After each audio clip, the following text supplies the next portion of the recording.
Sono Veneto, non vorremmo usare un'espressione infelice, ma potremmo dire che abbiamo la fortuna questa mattina che ci è venuto a trovare nei nostri studi Antonio De Poli, senatore questore e presidente dell'UDC, che ovviamente era molto vicino alla figura del Papa e addirittura ha descritto proprio quella che è stata l'esperienza di Papa Bergoglio, dicendo: ha incarnato fino all'ultimo il Vangelo della carità e della speranza. Anzitutto ben ritrovato e benvenuto, senatore. Grazie a voi, benvenuti a tutti quelli che ci ascoltano di Veneto 24. Oggi giornata, vorrei dire, importante per tutti quelli che credono, ma soprattutto per quelli che hanno vissuto in qualche modo e hanno conosciuto Papa Francesco. Credo che la scomparsa di Papa Francesco è un momento sicuramente di grande sofferenza per la Chiesa Cattolica, ma vorrei dire per tutta l'intera nostra comunità, la comunità dei fedeli, di chi ci crede, ma non solo quelli. Vorrei dire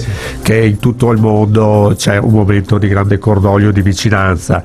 È chiaro che perdiamo la nostra guida spirituale straordinaria, capace di parlare al cuore degli uomini, delle donne, dei ragazzi del nostro tempo, e questo non è cosa da poco, voglio dire. Da genitori tante volte non riusciamo nemmeno noi a parlare ai nostri figli, quindi pensiamo a chi invece parla al mondo intero. Vorrei dire che Papa Francesco ha testimoniato con coraggio, ma altrettanto con umiltà, il Vangelo, come si diceva prima, della carità e della speranza. Io credo che la speranza sia uno degli aspetti più importanti di ognuno di noi. Se uno perde la speranza non ha più vita, non può più guardare il futuro. E altrettanto vorrei dire che il suo percorso, il suo impegno pastorale è un monito forte per tutti coloro che hanno responsabilità, tra l'altro, nella gestione della cosa pubblica, quindi verso noi stessi, chi è nella politica, chi non solo nella politica, chi è nelle categorie, nel mondo dell'associazionismo, però che hanno e che devono, che dovrebbero avere a cuore il bene delle nostre comunità, il bene comune cosiddetto. Io credo che tutto questo possa essere un grande messaggio che Papa Francesco ci lascia e lascia a tutti noi, e difatti mi sembra che stia da tutto il mondo arrivando il cordoglio, ma anche il voler essere presenti al momento dell'ultimo saluto, e credo che questo sia una considerazione straordinaria, ecco, al di là di qualsiasi altre parole. Poi mi ha fatto riflettere il testamento che Papa Francesco ha fatto, una cosa semplicissima, vorrei dire una pagina, ma al di là di tutti queste, lui dice che vuole essere sepolto nella Basilica Papale di Santa Maria Maggiore, quindi il grande riconoscimento alla Madonna, alla Madre, come lui dice, Madre Immacolata, per la docile e materna cura.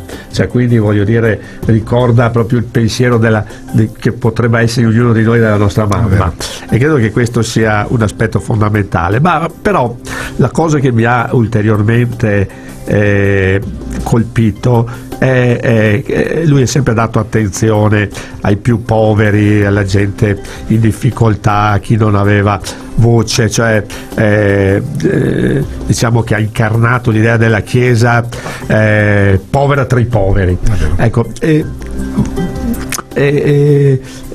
leggo testualmente questa frase del suo testamento: le spese per la preparazione della mia sepoltura, le spese per la separazione della mia sepoltura saranno coperte con la somma del benefattore che ho disposto a trasferire alla Basilica Papale di Santa Maria Maggiore, di cui ho provveduto dare opportuna istruzione, eccetera eccetera eccetera.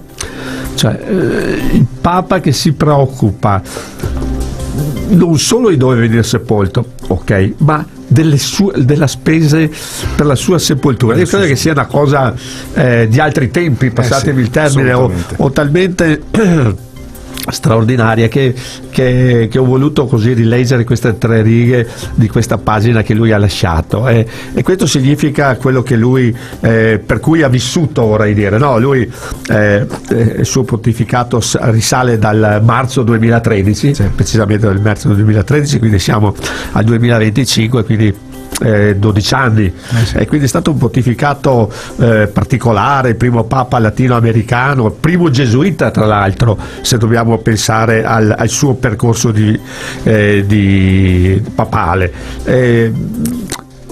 Una chiesa per gli ultimi, ha dato voce, abbiamo visto tantissime volte, agli emarginati, a chi non aveva casa, cioè ha dato la possibilità di poter dare un pasto caldo, un posto dove dormire ai senza tetto, l'abbiamo visto, no? Ai migranti, ai rifugiati, ai senza fissa dimora, ai popoli colpiti dalle guerre e dai dimenticati. Credo che proprio questo, il Papa povero tra i poveri, no? Come lo dicevo, che una Chiesa ha voluto ridare alla Chiesa questa da dove è nata, sì, e non dalla Chiesa del lusso o di altre cose. Poi è andato nei posti un po' simboli, ricordo Lampedusa, no? Con tutto il grande problema dell'immigrazione, ma in Iraq, in Sudan, in moltissime altre forme. Poi è stato il Papa delle riforme, ha fatto delle grandi riforme all'interno della Chiesa, della curia cosiddetta romana, l'attenzione, come ricordavo prima, il testamento, quindi verso il rigore e la trasparenza nelle finanze vaticane, tutto quello che era successo con lo IOR, l'ha riformato con controlli, rafforzando il controllo e tutta una serie di riforme proprio per dare trasparenza, spazi al dialogo, alla partecipazione, alla voce ai laici, alle donne, ai giovani. Poi ha fatto questo approccio pastorale che ha aperto verso divorziati, risposati, alle persone LGBT, sì. Però rimanendo chiaramente all'interno della dottrina cristiana, e credo che questo sia uno degli aspetti altrettanto importanti. Poi ha fatto le sue encicliche più importanti, quella che l'Evangeli Gaudium, la gioia del Vangelo nella riforma missionaria, ma ancora di più laudato sì l'enciclica ecologica. Credo che oggi il fattore ecologico della vita della nostra terra, di ognuno di noi, sia uno degli aspetti del futuro, e quindi su questo già nel 2015 aveva dato degli importanti insegnamenti. Fratelli tutti, appunto, l'appello alla fraternità universale, al dialogo interreligioso, alla pace.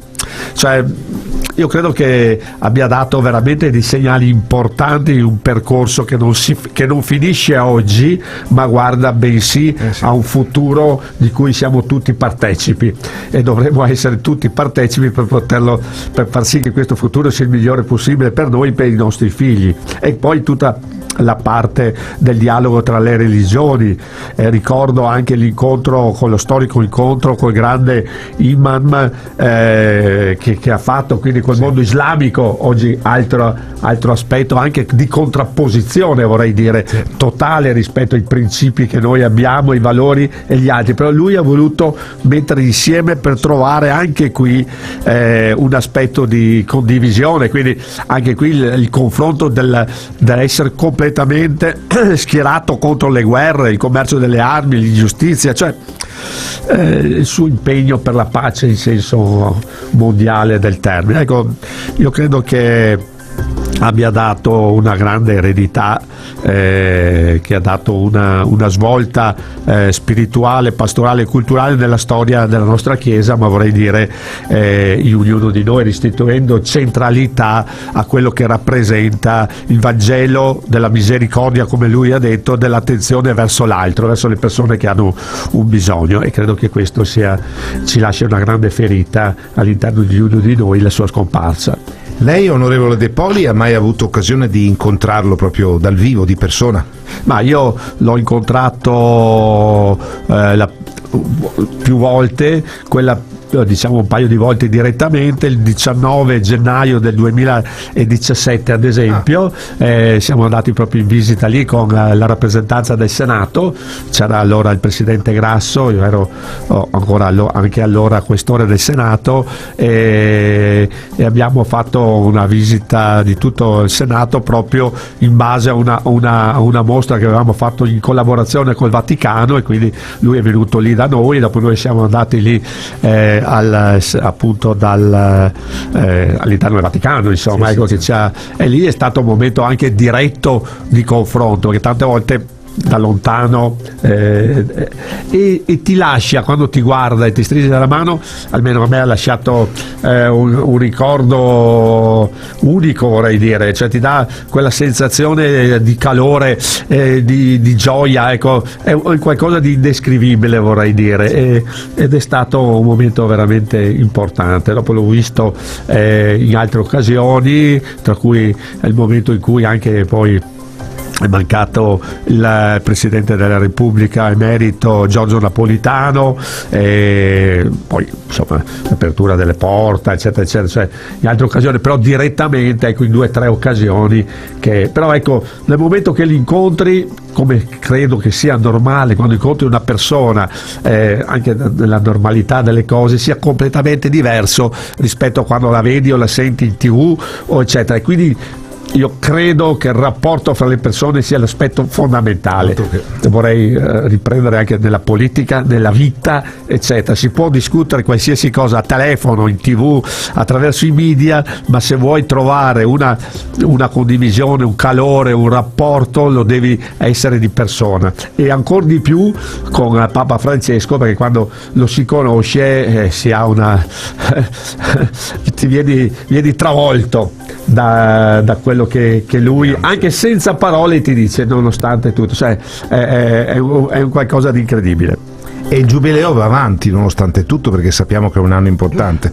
Sicuramente il giubileo va avanti, vorrei dire che va avanti con la forza di Francesco, con la forza spirituale che lui copierà questo giubileo, e sarà un grande evento. E ancora di più oggi la politica, come si sta vedendo, 3 giorni di lutto, anche i lavori verranno spostati, ci si deve preparare chiaramente a questo momento che Roma deve accogliere suo padre, ecco, che è Francesco, e credo che questo sia un momento tra l'altro al di là del lutto e della mancanza, ma anche di grande riflessione. Quando vengono a mancare, vorrei dire, quando ti viene a mancare la tua mamma, tuo papà, tu ti ritrovi da solo, ti guardi attorno, non hai più nessuno davanti a te,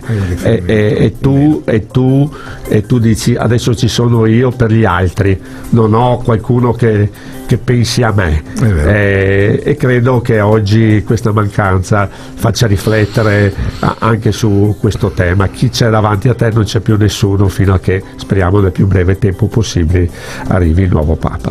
Noi siamo sempre in piacevole compagnia con l'onorevole De Poli. Ovviamente c'è stata questa situazione, chiamiamola congiunturale, di partita di Papa Francesco, perché la prossima volta ci verrà a trovare, senatore De Poli, torniamo a parlare di quella bella iniziativa che è stata la Spring School a Gallio, 3 giorni intensissimi per riavvicinare i giovani alla politica. Ma insomma, prendiamo appuntamento per la prossima volta, no? Benissimo. Grazie intanto ad Antonio De Poli, senatore Questore, presidente dell'UDC. A lei, senatore, l'augurio di una buona settimana.